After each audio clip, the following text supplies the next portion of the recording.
অনেকেই কমেন্ট করে, শুধু বলে যে আপু আপনাকে আপনাকে কে ভিডিও করে দেয়, কে ভিডিও করে দেয়, আপনার ক্যামেরাম্যান কে।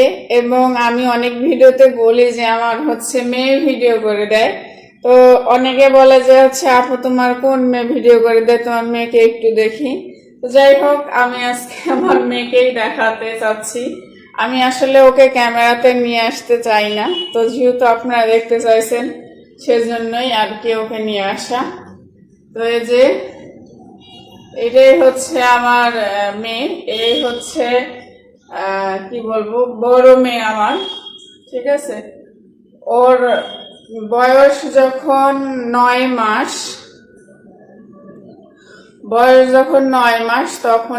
তখন পর্যন্ত ও আমার কাছে ছিল।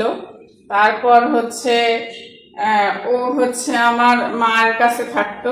ঠিক আছে, তো তখন থেকে আমি কিন্তু ওকে খাওয়া দাওয়া মানে যাহা কিছু লাগে, জামা কাপড় খরচপাতি সবকিছু আমি চালাতাম, কিন্তু আমার কাছে আসলে রাখা হয় নাই। তো আল্লাহ দেখেন কি নিয়তি, আবার ওই ছেলে ছুলে আবার তার কাছে আমাকে পাঠিয়েছে। আর বর্তমান আমার হচ্ছে চলার সঙ্গী বলেন যে তারা হচ্ছে এই দুইজনই। ঠিক আছে, এই দুইজনই হচ্ছে আমার চলার সঙ্গী, আমার গন্তব্যের সঙ্গী। আমি যেখানে যাই ও আর ও আসলে এমন ভাবে আমার কাজে লাগতেছে বর্তমান, সেটা চিন্তারও বাহিরে। ও না থাকলে হয়তো আমি এরকম দৌড়ানো, কোথাও যাওয়া, মানে কোথায় গিয়ে থাকা, কোনোটাই আমার পক্ষে সম্ভব ছিল না। তো এই হচ্ছে আমার সংসার বর্তমানে। তারপরও এখনো আমার সংসার অপূর্ণ আছে, কারণ আমার ছেলে নাই। ও যে কষ্টটা একসময় করছে, সেই কষ্টটা আমার ছেলে এখন করতেছে। তা আমি আর চাইবো না যে আমার ছেলেও সেই কষ্ট করুক।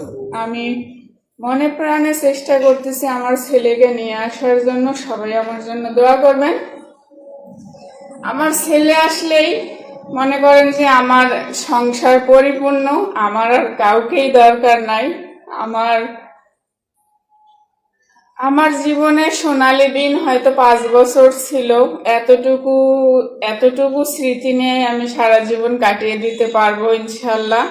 তারপরও বলা যায় না, জন্ম মৃত্যু বিয়ে এগুলো হচ্ছে আল্লাহর হাতে, এগুলাতে কারো হাত থাকে না।